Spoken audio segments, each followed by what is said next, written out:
Alors, dans ce chapitre, on va s'intéresser aux listes scénées. On va voir ce que c'est qu'une liste scénée et comment la mettre en place. Et notez très bien que le langage C n'a pas un système pour gérer une liste scénée plutôt, comme les tableaux. Alors, on a déjà vu les tableaux, n'est-ce pas? On a su qu'un tableau a une dimension fixe, n'est-ce pas? A une taille fixe, voilà. On détermine son nombre d'éléments lors plutôt de la déclaration du tableau. C'est tout simplement pour permettre au système d'exploitation de réserver un espace mémoire adéquat, convenable pour notre tableau.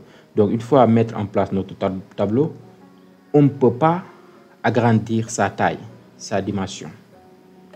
C'est ça le problème. Donc, dès lors de la déclaration d'un tableau, on mentionne son nombre d'éléments. Donc, il faut connaître à l'avance le nombre d'éléments d'un tableau. Ce qui peut paraître compliqué lorsqu'on veut mettre en place, par exemple, certaines choses, certains programmes. Si on veut mettre en place un programme qui sert le nombre d'inscrits, c'est un exemple, le nombre d'inscrits, d'étudiants ou d'élèves, avec les tableaux, ça peut poser problème. Parce que si on gère le nombre d'inscrits, on ne sait pas à l'avance le nombre d'étudiants ou le nombre d'élèves qui vont s'inscrire. Donc, avec les tableaux, ça va paraître très compliqué, voire même impossible. Donc, si on veut agrandir un tableau, on n'a qu'à créer un nouvel tableau. Impossible d'agrandir un tableau, ni aussi d'insérer une case au milieu d'un tableau. Donc, c'est ça les limites qu'on peut rencontrer avec les tableaux. Un tableau a une taille figée, une dimension fixe, un nombre d'éléments fixe. Et ce nombre d'éléments-là est mentionné lors de sa déclaration. Donc là, on va voir ce qu'on appelle les listes scénées, qui sont un système de stockage, malheureusement, qui ne sont pas prises en compte. Je veux dire, il n'y a pas en fait un système de stockage autre que les tableaux en langage C. Donc, si on veut mettre en place une liste scénée, on va la mettre manuellement, étape par étape, par nous-mêmes. D'accord? Contrairement au tableau, voilà, il y a une structure tableau. Je veux dire un système de stockage tableau, voilà, très simple à manipuler parce que tout simplement, le langage C a prévu cela. Donc, le langage C n'a qu'un seul système de stockage qui est les tableaux. Donc, dans ce chapitre, on va découvrir un autre système de stockage qu'on va mettre en place par nous-mêmes qui nous permettra tout simplement de stocker un nombre illimité d'éléments, de structures. Voilà, comme pour satisfaire l'exemple que j'ai pris tout à l'heure, le nombre d'inscrits. Voilà. Donc, une liste scénée, on peut dire c'est un moyen d'organiser une série de données en mémoire. C'est un moyen d'organiser une série de données en mémoire, comme les tableaux. Mais son avantage est qu'il n'y a pas de taille fixe. À chaque fois, on peut ajouter d'éléments. Donc, cela consiste à assembler des structures en les liant entre elles à l'aide de pointeurs. Donc, une liste scénée n'est rien d'autre qu'un ensemble de structures qui sont liées entre elles, mais à travers des pointeurs. Ça veut dire quoi? Ça veut dire que chaque élément, si vous voulez, a un pointeur qui pointe sur ou bien vers l'élément suivant. Donc, on a des éléments qui sont liés entre eux à travers des pointeurs. Comme on va le voir, à travers un élément, on peut connaître l'élément suivant. Parce que tout simplement, chaque élément renferme un pointeur qui pointe sur l'élément suivant. Voilà. Et une structure n'est rien d'autre qu'une donnée. Voilà. Donc, on peut matérialiser comme ça une liste scénée. Une liste scénée. Donc, la case là, ce n'est rien d'autre qu'un élément, désigne un élément, la flèche, tout simplement la relation, le pointeur qui pointe sur l'élément suivant. Voilà. Donc là, à travers un élément, on peut connaître l'élément suivant. Voyez les flèches là. Les flèches matérialisent la liaison entre les éléments. Donc, c'est ça ce qu'on appelle une liste une liste chaînée. Alors, un élément d'une liste chaînée renferme des données. N'importe quelle donnée. Parce qu'un élément est une structure. Vous avez vu ce que c'est qu'une structure, n'est-ce pas, dans un des chapitres précédents. Donc, un élément d'une liste chaînée renferme des données, mais aussi un pointeur qui pointe sur l'élément suivant. Sinon, il n'y aurait pas de liste chaînée. Donc, c'est ça la chaîne. La chaîne n'est rien d'autre que le pointeur qui pointe vers l'élément suivant. Donc, chaque élément d'une liste chaînée doit contenir des données, soit un entier ou bien des entiers, des doubles, ou même des tableaux, ou même des structures, etc. Et aussi un pointeur qui pointe vers l'élément suivant. Donc, le pointeur renfermera l'adresse de l'élément suivant. Donc, à partir d'un élément, on peut connaître son élément suivant, s'il y en a, si ça existe. Est-ce que vous avez saisi? Donc, ce qu'il faut retenir est que une liste chaînée n'est rien d'autre qu'un assemblage d'éléments qui sont liés les uns aux autres à travers des pointeurs. Et un élément renferme des données, comme je l'ai dit, un entier, ou bien des entiers, ou bien des tableaux, ou bien des doubles, ou bien des structures. Tout ce que vous voulez stocker, en tout cas, tout ce que vous voulez stocker. Mais aussi un pointeur, c'est obligatoire. Un pointeur, c'est tout simplement, excusez-moi,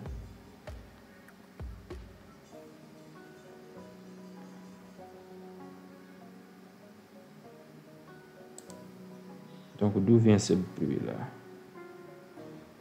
C'est pas grave. Donc un pointeur, chaque élément doit renfermer forcément un pointeur. Parce que c'est grâce à ce pointeur-là qu'il existe une liste chaînée. Parce qu'à travers un élément, on doit pouvoir accéder à un autre élément. L'élément suivant, si ça existe. Voilà, c'est ça. Donc ici, cette petite case matérialise où on va stocker la donnée ou les données. Par exemple, ici, un entier. L'âge, par exemple.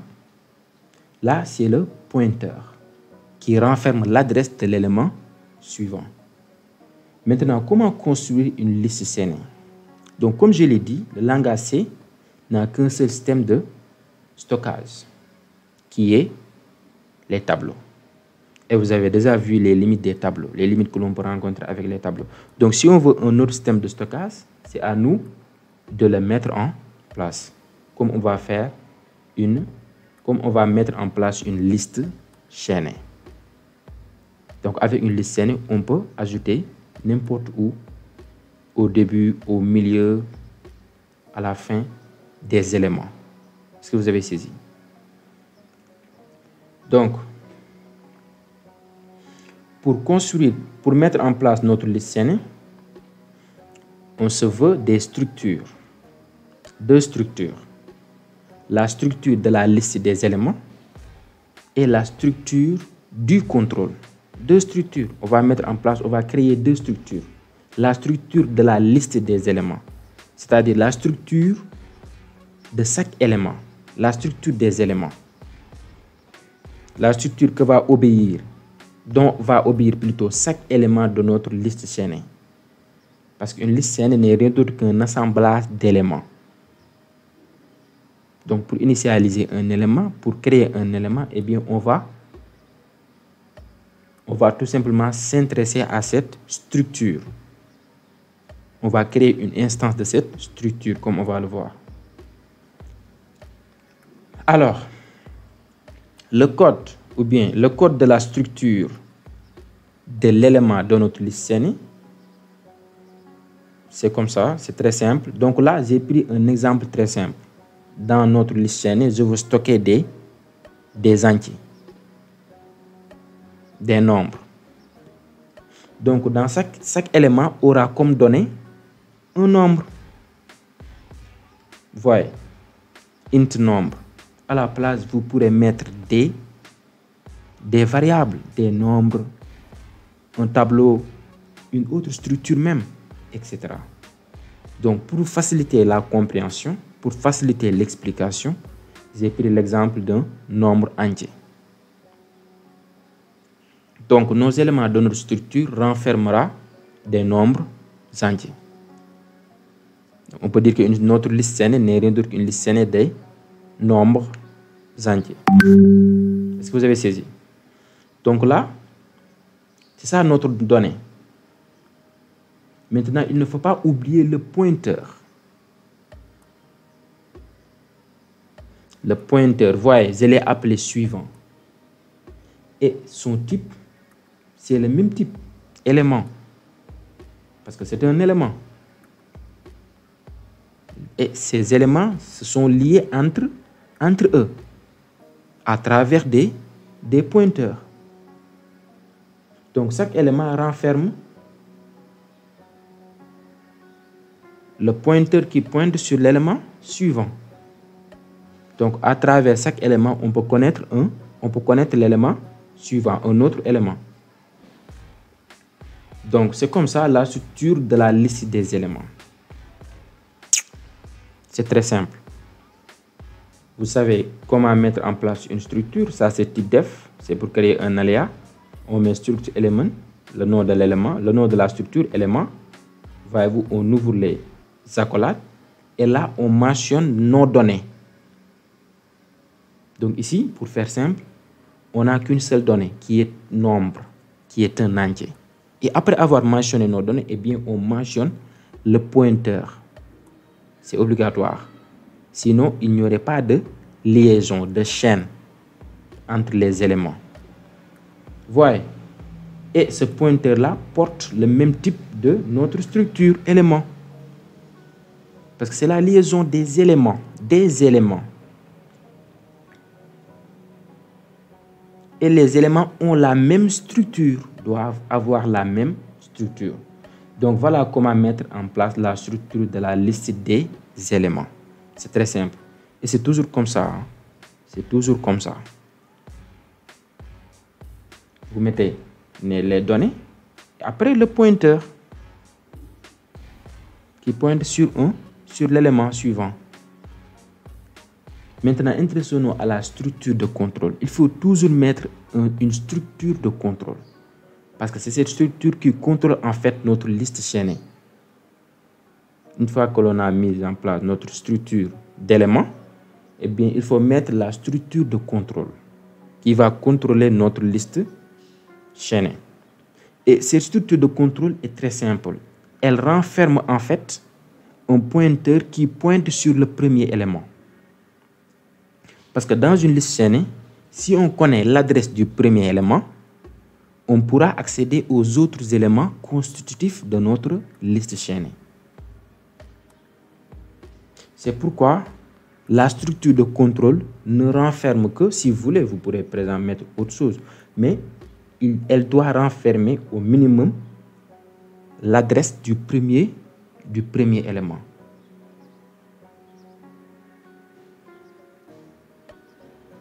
Est-ce que vous avez saisi? L'adresse du premier élément. Et si on a accédé au premier élément, mais c'est facile. À travers le premier élément, on peut accéder au deuxième élément. Si on accède au deuxième élément, à partir du deuxième élément, on peut accéder au troisième élément, ainsi de suite, jusqu'à la fin.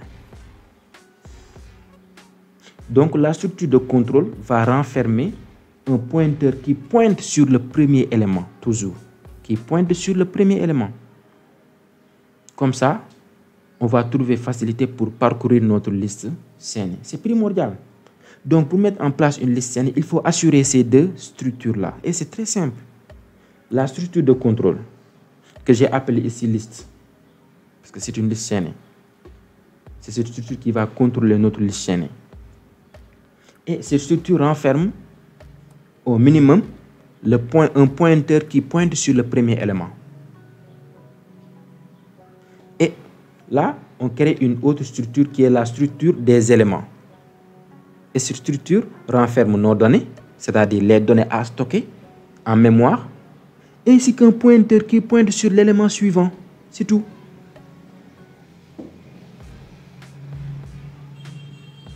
Est-ce que vous avez saisi? Donc, pour mettre en place une liste saine, il faut assurer ces deux structures-là. Mais attention, ça ne s'arrête pas là. On est loin d'avoir terminé. On est loin d'avoir terminé. On a maintenant mis en place notre structure. Mais comment manipuler ces structures-là? Donc, pour manipuler ces structures, on va mettre en place des fonctions.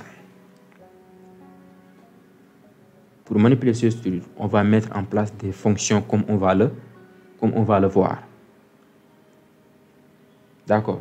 Parce qu'on ne va pas initialiser nos structures manuellement.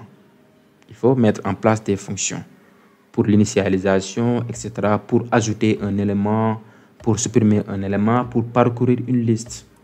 Donc, pour ça, on va mettre des fonctions comme on va le voir. Alors, donc c'est comme ça la matérialisation en schéma de nos deux structures. Voyez, là, ce sont les structures éléments, exemplaires de la structure élément. Donc, pour créer un élément, on appelle notre structure élément. Voyez. Et là, on marque nos données et le pointeur qui pointe sur l'élément suivant, s'il y en a. Voyez. Et là, c'est notre structure liste qui renferme tout simplement l'adresse du premier élément. Et vous avez bien noté les flèches. Donc, là, notre structure liste, voyez, il y a une flèche vers le premier élément. Le premier élément a une flèche vers le deuxième élément. Le deuxième élément a une flèche vers le troisième élément, ainsi de suite, ainsi de suite. Est-ce que vous avez saisi? Donc, c'est très simple. Donc, à travers notre structure de contrôle, eh bien, on peut accéder à n'importe quel élément. Parce que cette structure de contrôle renferme l'adresse du premier élément. Et si on a l'adresse du premier élément, pour avoir l'adresse des autres éléments, c'est très facile. Parce que chaque élément renferme l'adresse de l'élément suivant. Est-ce que vous avez saisi? Donc, c'est comme ça. C'est très facile. Notez très bien qu'il y a deux structures à mettre en place. La structure de contrôle pour contrôler notre liste chaînée et la structure d'éléments, la structure des éléments qu'on va utiliser pour ajouter un élément. Donc, on peut ajouter autant d'éléments que l'on veut. Donc, on peut appeler notre structure d'éléments, notre structure élément autant de fois que l'on veut. Par contre, on va appeler une seule fois, on va créer une seule structure liste. On n'a pas besoin de deux structures listes ou trois structures listes. Non, une seule structure de contrôle. Une seule structure de contrôle. Par contre, on peut avoir plusieurs structures éléments. Autant d'éléments que l'on va ajouter. Si on va ajouter 100 éléments, donc on va appeler 100 fois la structure élément. Par contre, la structure liste, on va l'appeler une seule fois. Parce que c'est la structure de contrôle qui contrôle notre liste scénée. Son objectif, c'est tout simplement de contenir l'adresse du premier élément. Et si on assure l'adresse du premier élément, eh bien, ça sera facile d'accéder aux autres éléments. Parce que tout simplement, chaque élément renferme l'adresse d'un autre élément. L'adresse de l'élément suivant. Maintenant, si chaque élément renferme l'adresse de l'élément suivant, alors le dernier élément de notre liste, parce qu'il faut à un certain moment que notre liste s'arrête. Il faut à un certain moment que notre liste s'arrête. D'accord? Donc, le dernier élément de la liste pointe vers nul. Voyez, le dernier élément de notre liste pointe vers nul, qui veut dire que voilà, c'est le dernier élément de notre liste. Comme ça, si on parcourt notre liste, eh bien, on va parcourir élément par élément jusqu'à tomber sur un élément dont le pointeur qui renferme pointe sur nul. Et là, on arrête. Parce qu'on a terminé notre liste scénée. Donc, si on ajoute un élément, à ce moment-là, cet élément ajouté, c'est aussi le dernier élément. Donc, cet élément ajouté-là aura comme pointeur, le pointeur qu'il renferme, qui doit pointer sur l'élément suivant ou bien vers l'élément suivant, et bien contiendra nul. Parce qu'au moment d'ajouter cet élément-là ne pointe nulle part. Il n'y a pas d'autres éléments après lui. Donc cet élément-là renferme le pointeur qui pointe sur nul. Ainsi de suite, c'est comme ça qu'on fait. Donc le dernier élément de notre liste chaînée pointe sur nul. Donc il est impératif de terminer la liste chaînée, d'achever la liste chaînée. Voilà, comme je l'ai dit tout à l'heure, on va mettre en place des fonctions pour pouvoir manipuler nos deux structures. Nos deux structures, structure des éléments, structure de contrôle, afin de mettre en place une liste chaînée et de la manipuler. Donc voilà les fonctions envisagées. Initialiser la liste. La fonction pour initialiser la liste, on va le voir. On va la voir. La fonction pour ajouter un élément. La fonction pour supprimer un élément. La fonction pour afficher le contenu de la liste. Ainsi de suite, ainsi de suite. Vous verrez que c'est très facile. C'est très facile. Et là, on ne va utiliser que ce qu'on a déjà vu. Les fonctions et les structures. C'est tout. Il n'y a pas un élément, il n'y a pas d'élément nouveau ici. D'élément nouveau. Non. On va utiliser ce qu'on a déjà vu. Les fonctions et les structures. Intéressons-nous maintenant à l'initialisation de la liste. Voilà notre fonction liste. Et voyez ici le type de retour. Liste. C'est un type personnalisé. Une structure est un type personnalisé. Donc, cette fonction-là renvoie une liste. Est-ce que vous avez saisi? Un pointeur qui pointe sur notre liste. C'est évident. Vous voyez ici l'astérix, l'étoile. Donc là, vous savez ce que ça veut dire. Ça, c'est l'allocation dynamique. Donc, on alloue dynamiquement nos éléments, nos structures. Voyez. Donc là, on a mis size of étoile liste. Donc, liste en minuscule, c'est le nom. C'est la variable. Liste, par contre, en majuscule, c'est la structure. Voyez la différence. C'est le majuscule.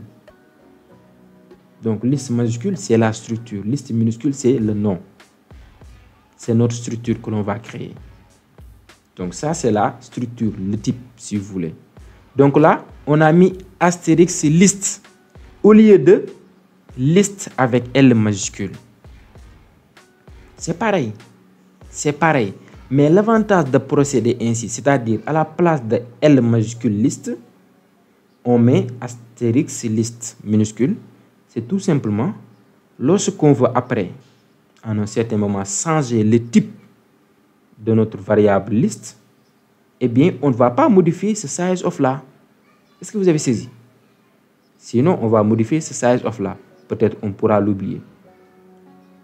Donc ça dit au système d'exploitation d'allouer de l'espace nécessaire à notre structure liste. Et là, on a fait pareil avec notre premier élément. Est-ce que vous avez saisi? Vous voyez ici, donc, on a mis astérix élément. Maintenant, une fois que l'on a alloué de la mémoire, il faut vérifier si l'allocation a fonctionné, a marché ou pas, et réussi ou pas. N'est-ce pas? Vous vous en souvenez? Et c'est ça. Donc là, on vérifie si les allocations ont bien marché, sont réussies. Si oui, sinon plutôt, on arrête immédiatement le programme en mettant exit. Voyez, exit failure n'est rien d'autre qu'une constante. Une constante peut être une constante voilà, de préprocesseur. Bien une constante prédéfinie. Voyez, exit failure peut être sa valeur c'est 0. C'est 0. Donc à la place de exit failure, on pourrait mettre directement 0. Donc si l'une des allocations, là, les deux allocations, n'a pas marché, eh bien, on arrête immédiatement le programme. Voyez ici là, les conditions. Liste égale nul ou élément égale nul. Donc, une allocation renferme un pointeur qui pointe vers l'adresse allouée. Donc, si cette allocation marche, ce pointeur va renfermer l'adresse, sinon va renfermer nul. Voilà. Donc ça, vous avez bien compris ça. On a repris que ce qu'on a su faire. Continuons. Et maintenant, on initialise d'abord notre élément, notre premier élément. Voilà. Donc, élément nombre égale 0, élément suivant égale nul.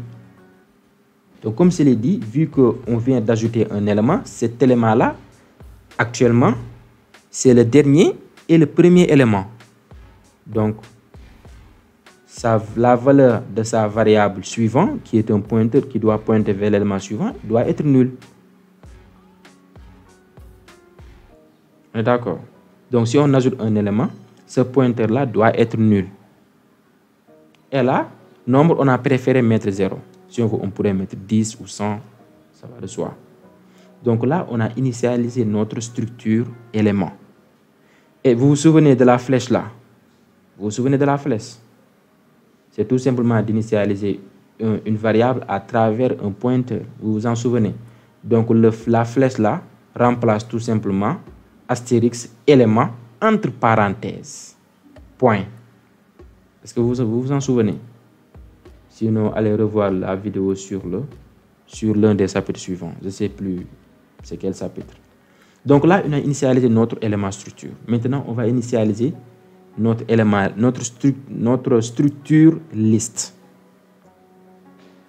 Pourquoi on a précédé l'initialisation de notre structure élément sur notre structure liste? Parce que tout simplement, notre structure liste doit renfermer l'adresse qui est allouée à notre premier élément, à notre premier élément. Voilà. Donc, il faut d'abord initialiser notre élément là. Après, on initialise notre liste. Voilà, ici, on a mis liste premier égale élément égale l'adresse de notre structure élément. L'adresse qui est allouée. Est-ce que vous avez saisi? Donc, toujours c'est comme ça.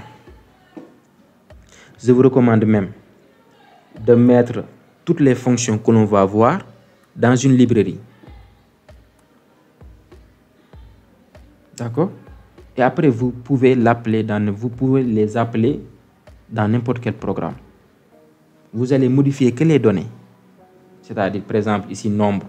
Si vous voulez mettre prénom, vous allez modifier nombre par prénom. Si vous voulez mettre un tableau, vous allez modifier nombre par tableau, etc. Vous n'allez modifier que les données. Voyez. C'est très simple. Donc, c'est comme ça notre fonction initialisation. Je répète, et cette fonction renvoie une liste. Renvoie à la liste. La structure de contrôle. Est-ce que vous avez saisi? Donc, c'est très simple. Ça, vous savez, c'est l'allocation dynamique. On crée nos variables de type structure. Voyez, on vérifie si la création a marché ou pas. Et là, si oui, eh bien, on initialise nos variables. Les éléments, les sous-variables de nos structures. C'est tout. Donc là, il faut précéder tout simplement l'initialisation de notre structure élément par rapport à notre structure liste. Tout simplement parce que notre structure liste doit renfermer l'adresse de notre premier élément. Voilà, donc c'est comme ça en matérialisation. Si on veut matérialiser, voyez ici. Cet élément-là pointe vers nul parce que c'est le premier élément, mais aussi c'est le dernier élément. On vient d'initialiser notre liste. Et là, ça c'est notre structure de contrôle premier qui contient l'adresse du premier élément, voyez, qui pointe sur le premier élément. Maintenant, intéressons-nous à la fonction d'ajout d'éléments. Comment ajouter un élément? Ça sera très simple. Très facile. Si vous avez un peu d'idée sur comment initialiser une liste. Alors, voilà notre liste. Supposons que cette liste renferme 3 éléments. Voyez ici, le dernier élément pointe vers nul. Et là, on a notre nouvel élément. Donc, il faut créer notre nouvel élément avant. Et après, on l'ajoute, on l'intègre à la liste. On l'intègre dans la liste chaînée. C'est l'intégration en fait qui pose problème. Parce que la création d'éléments, c'est très simple. On appelle notre structure élément. Maintenant, pour l'intégrer dans notre liste, là, il faut faire quelques réglages. Donc ici, pour l'ajout d'éléments, on peut ajouter un élément au début de la liste chaînée, ou bien au milieu de la liste chaînée, ou bien à la fin de la liste chaînée. Dans ce cours, dans ce cours-là, dans ce chapitre, on va voir l'insertion au début. On va essayer d'insérer nos éléments au début de la liste chaînée. Parce que c'est beaucoup plus simple, c'est beaucoup plus facile. L'insertion au début, c'est beaucoup plus facile. Donc, si on veut insérer au début ce nouvel élément-là, eh bien, ça sera très simple. Qu'est-ce qu'on va faire? On va faire d'abord que cet élément-là pointe vers l'ancien premier élément. Voyez cet élément-là, vers cet élément-là. Après, on change la valeur du pointeur premier. Dans ce cas, le pointeur premier là pointera vers ce nouvel élément. C'est tout. C'est ce qu'on va voir en code. Donc voilà ici notre fonction insertion renvoie vide, ne renvoie rien. Et elle prend en paramètre notre liste, c'est-à-dire la structure de contrôle. Voyez, la structure de contrôle, parce qu'on va modifier tout simplement pour le pointeur premier de cette structure, de notre structure contrôle. Vu qu'on va faire l'insertion au début, donc notre structure, notre pointeur premier va pointer maintenant vers le nouvel élément qui à son tour pointera vers l'ancien premier élément. Est-ce que vous avez saisi? Donc là, insertion prend un paramètre qui est notre structure de contrôle et un autre paramètre qui est notre donnée ou nos données. Notre donnée ou nos données. Donc ça, on pourrait mettre d'autres variables si on veut, d'autres paramètres. Ça dépend de nous, ça dépend de ce qu'on veut enregistrer en mémoire. Ça dépend de nos données. Vu qu'ici, on a une seule donnée qui est nombre, eh bien, on la passe en paramètre. Voyez. Donc là, on a créé notre nouvel élément. Nouveau. Voyez, size of astérisque nouveau. Donc, on a dit au système d'exploitation de nous réserver un espace mémoire pour notre nouvel élément. Voyez. Et là, on va vérifier comme toujours si l'allocation a marché ou pas. D'abord, on va vérifier est-ce que liste ne renferme pas nul. Voyez. Est-ce que liste existe bien? Et là, on vérifie si maintenant notre allocation a bien fonctionné. Est-ce que vous avez saisi? S'il y a faille, eh bien, on arrête immédiatement le programme. Aussi simple que ça.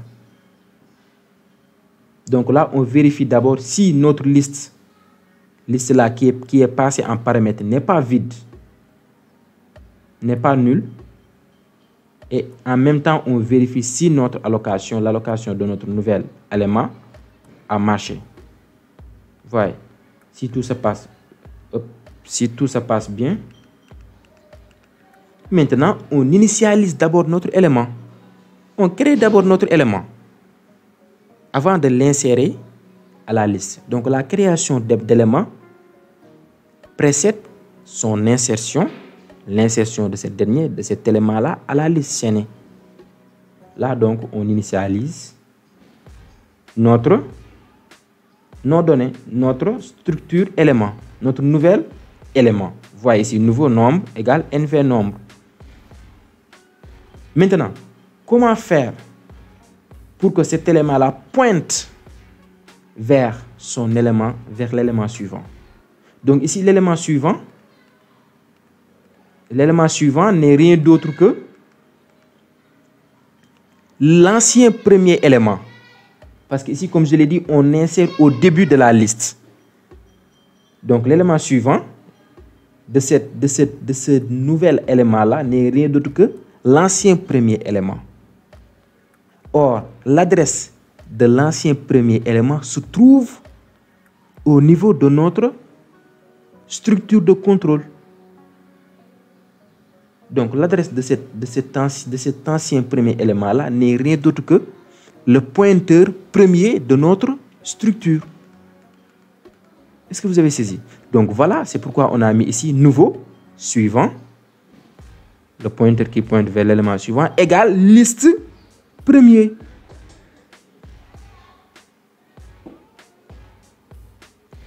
Parce que liste premier désigne tout simplement l'adresse du premier élément, de notre ancien premier élément.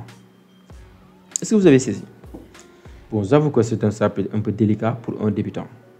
Mais essayez de voir et revoir la vidéo si vous n'avez pas compris. Et vous pouvez après poser vos questions au niveau des commentaires.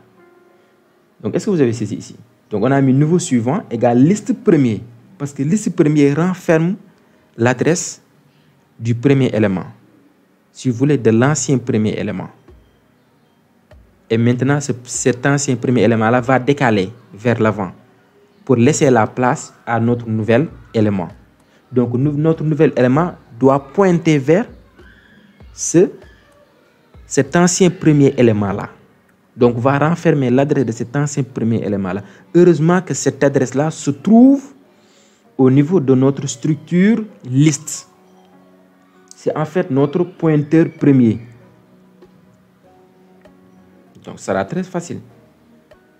Donc, notre pointeur suivant, le pointeur suivant de notre nouvel élément, eh bien, va contenir maintenant le pointeur premier de la liste.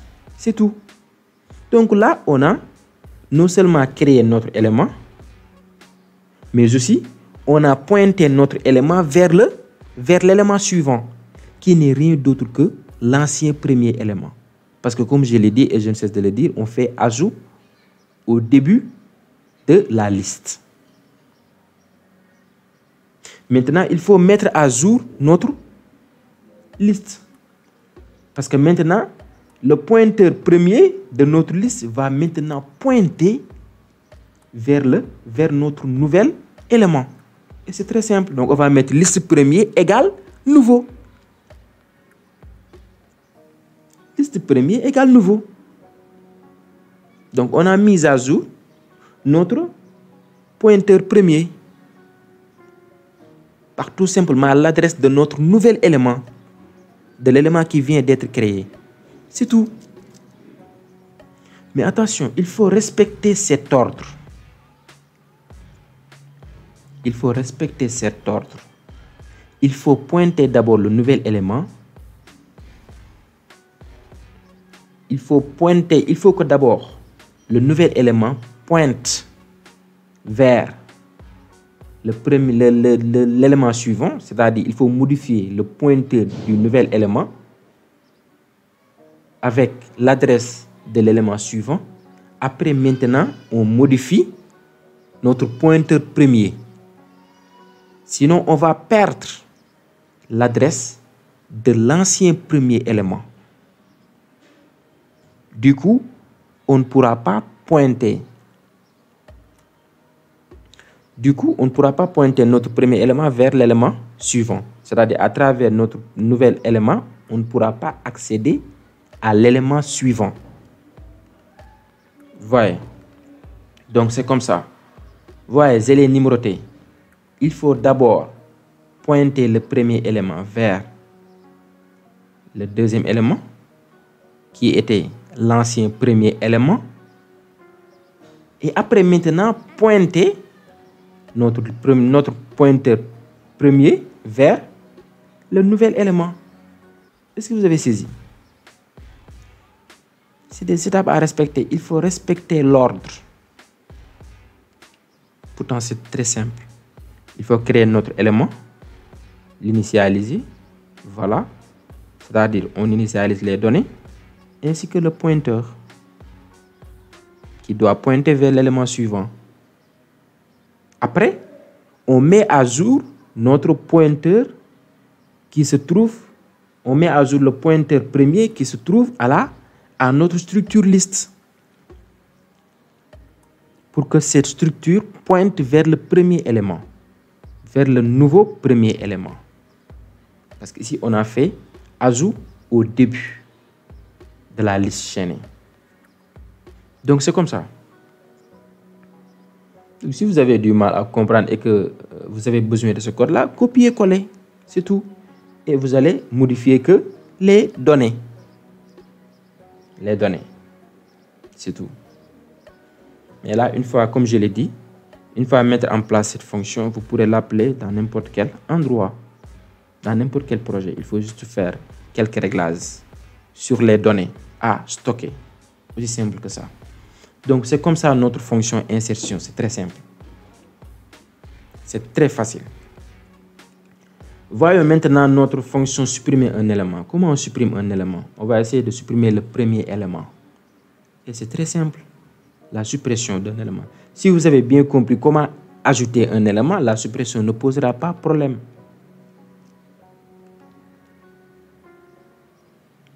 La suppression ne posera pas du tout problème. Donc, voyons le code. D'ailleurs, cette suppression ne renvoie rien. Vous voyez ici le type void. Ce n'est pas un pointeur universel parce qu'il n'y a pas l'astérix là. Donc, cette fonction ne renvoie rien et cette fonction prend en paramètre, elle n'a pas besoin de données. Elle prend juste en paramètre notre structure de contrôle qui est liste. Qui est liste, tout court. Donc là, je répète, on supprime le premier élément. On supprime le premier élément. On ne supprime pas un élément précis, mais on supprime le premier élément. Donc, on teste si cette liste-là n'est pas nulle. Vous voyez? Si cette liste existe bien, n'est pas nulle.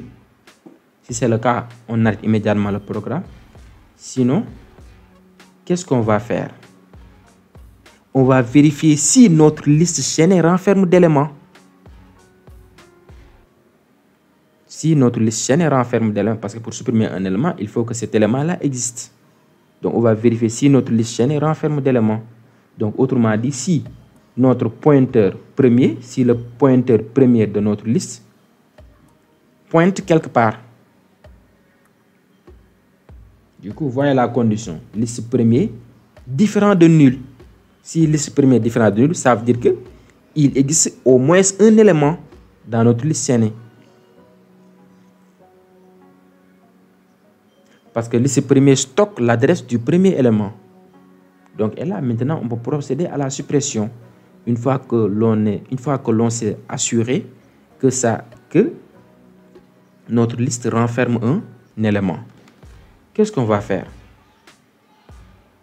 Eh bien, on stocke l'élément à supprimer. Voyez ici, on crée élément. Voyez ici, élément.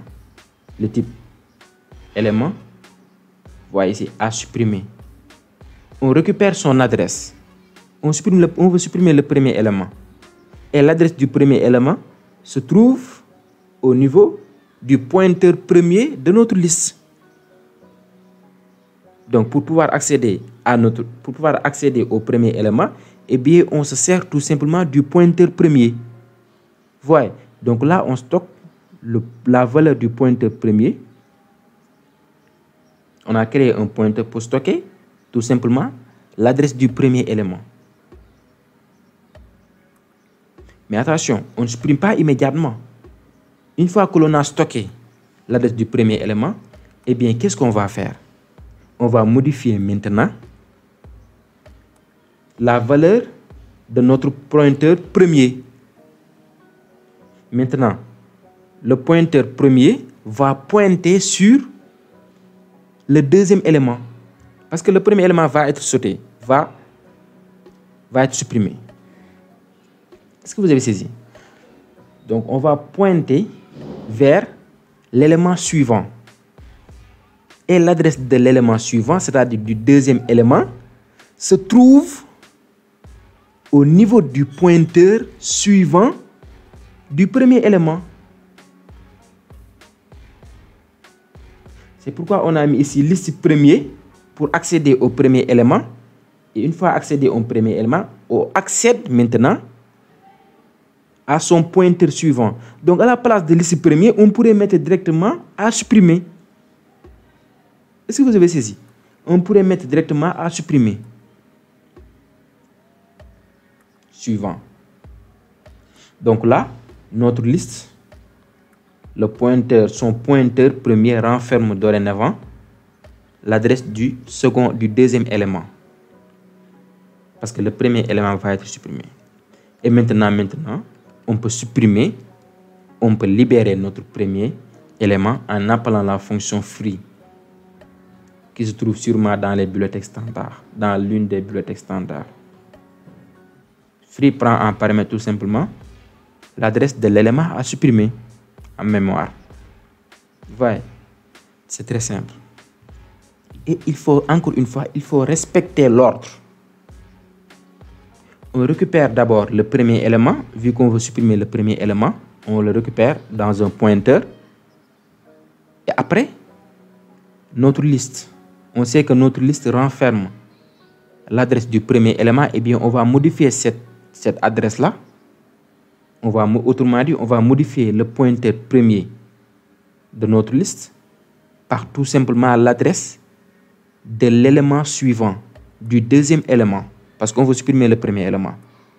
Donc, avant de supprimer le premier élément, il faut d'abord que notre liste, il faut d'abord que le pointeur premier pointe sur le deuxième élément. Après, voyez, le premier élément est détaché de la liste. Après, on supprime. Donc, on détache d'abord le premier élément de la liste. Après, on supprime. Comment détacher le premier élément de la liste? Tout simplement en modifiant l'adresse premier de notre structure de contrôle liste par tout simplement l'adresse de l'élément suivant. Aussi simple que ça. Et l'adresse de l'élément suivant se trouve dans le premier élément. Est-ce que vous avez saisi? Aussi simple que ça. Donc, c'est comme ça qu'on a fait. On a récupéré l'adresse du premier élément. Vous avez saisi? Et après, une fois que l'on a le premier élément, on peut avoir l'adresse du deuxième élément. Est-ce que vous avez saisi? Et là, on initialise on modifie notre pointeur premier de notre liste par tout simplement l'adresse de l'élément suivant, c'est-à-dire du deuxième élément. Et maintenant, le premier élément est libre, n'est plus dans la chaîne, et bien il faut la supprimer de la mémoire. Il faut le supprimer de la mémoire en appelant notre fonction free. Aussi simple que ça. Donc voilà les étapes à respecter pour faire la suppression d'un élément. Voyez ici. Donc là, cette flèche est détachée du premier élément et on l'a orientée vers le deuxième élément.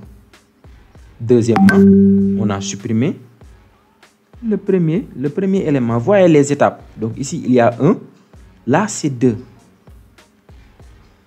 C'est comme ça qu'on fait. Maintenant, comment afficher la liste chaînée? L'affichage de la liste chaînée, c'est la chose la plus simple.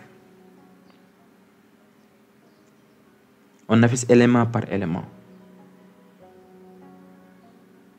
Donc, à travers notre structure liste, on peut afficher notre liste. On peut afficher notre liste chaînée.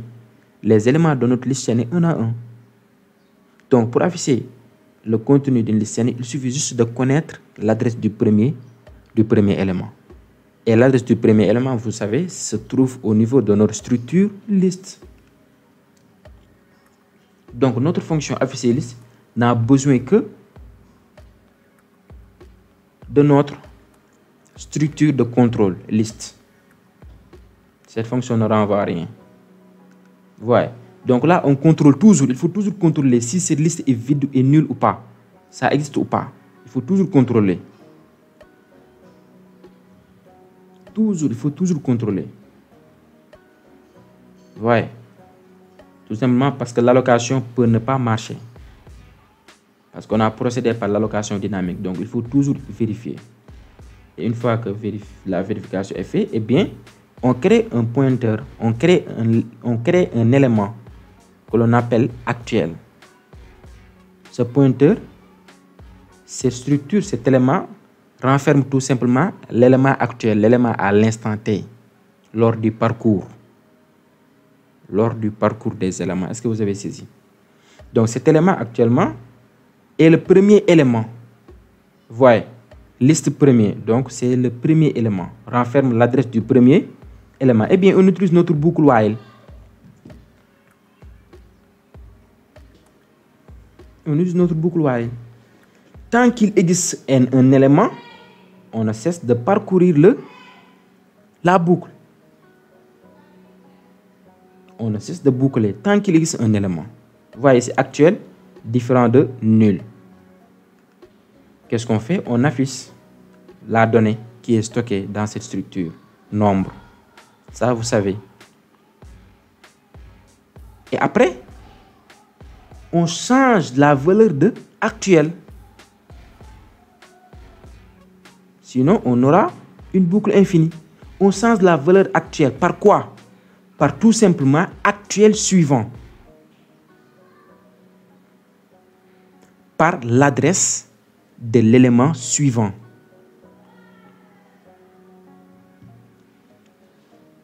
Lors de l'initialisation de actuel, actuel renferme l'adresse du premier élément. Au sein de la boucle, eh bien, actuel va prendre valeur successivement les adresses des éléments suivants.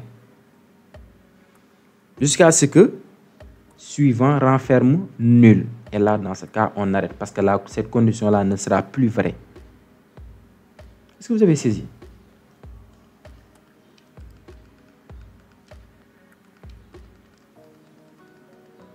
Donc là, par exemple, actuel va prendre cette adresse-là, premier, qui est le premier élément. Après, une fois affiché son contenu, eh bien, actuel va prendre l'adresse du deuxième élément, ainsi de suite, jusqu'à ce que l'adresse est égale, jusqu'à ce que actuel est égal à nul. Dans ce cas, la condition n'est plus remplie. C'est un peu difficile, un peu délicat à appréhender, mais c'est facile. C'est un peu pénible pour un débutant, j'avoue. Est-ce que vous avez saisi? Donc, actuel va renfermer l'adresse du premier élément. Une fois affiché le contenu de ce premier élément, eh bien, actuel va prendre l'adresse de l'élément suivant. Et l'adresse de l'élément suivant n'est rien d'autre que la valeur du pointeur suivant de l'élément en cours. Est-ce que vous avez saisi? De l'élément en cours. Donc l'élément en cours est actuel. Donc là, on a mis actuel égale actuel suivant. Donc on écrase l'ancienne valeur de actuel. Et là, on met printf nul pour juste afficher la liste chaînée. Parce que le dernier élément pointera vers nul. Si vous voulez, vous pourrez ne pas mettre ça. Maintenant, on va tester nos fonctions. Donc là, on est parvenu à mettre en place nos fonctions initialisation, insertion, affichage, suppression. Dans le TP, on va voir d'autres fonctions, comme par exemple, comment insérer au milieu d'une liste chaînée, comment insérer à la fin d'une liste chaînée, etc. Donc là, pour initialiser, c'est très facile. On appelle notre fonction initialisation. Cette fonction renvoie une liste. Vous voyez, on la stocke dans ma liste. Est-ce que vous avez saisi? Donc là, insertion, on passe notre liste, ma liste, et là, la valeur, la donnée à stocker dans l'élément, dans le premier élément. Donc ça, c'est le premier élément, le deuxième élément, le troisième élément. Et là, on supprime. Donc cette suppression supprime le premier élément. Donc 4 va sauter. Le premier. Non, pas 4. Parce que l'insertion, on insère au début du premier élément. Donc on insère 4. Après, on insère 8. Donc ça veut dire quoi? 4 va laisser la première place à 8. Est-ce que vous avez saisi? 4 va décaler. pour laisser la première place à 8. Donc 8 va devenir la première place, le premier élément. Après 15, si on insère 15, 15 va devenir le premier élément. Si on supprime, on va supprimer 15. Et là, on affiche 8, 4, 0, comme ça. Parce que lors de l'initialisation, on a que le premier élément a pour valeur 0. Est-ce que vous avez saisi? Le premier élément a pour valeur 0.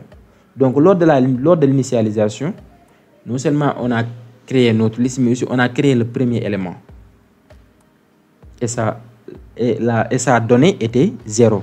C'est pourquoi ici, voyez ici, 8, 4, 0 et là, nul. Est-ce que vous avez saisi? Donc, c'est comme ça que ça se passe. Notez très bien que l'insertion et la suppression concernent tout simplement le premier élément de la liste. Voilà, c'était tout pour ce chapitre. C'est un chapitre, j'avoue, qui est un peu délicat à appréhender, à comprendre, à assimiler en tant que débutant. J'avoue. Ouais, c'est un peu compliqué. Les listes chaînées en langage C, c'est compliqué. De même que les piles et les fils que l'on va voir dans le chapitre suivant. Mais je vous recommande quand même de ne cesser de regarder la vidéo jusqu'à bien comprendre les notions. Et pourtant, c'est facile. La base, c'est de mettre tout simplement deux structures. Une structure pour la création d'éléments et une structure de contrôle pour notre liste, pour contrôler notre liste. Et il faut aussi mettre en place les fonctions pour manipuler ces structures-là. Les fonctions initialisation, insertion, suppression, etc. Et vous voyez, on a utilisé que ce qu'on a appris. Il n'y a rien de nouveau ici. Rien de nouveau. On a créé des structures, on a aussi créé des fonctions pour manipuler ces structures. Donc voilà, c'était tout pour ce chapitre. On se dit à la prochaine vidéo. Merci.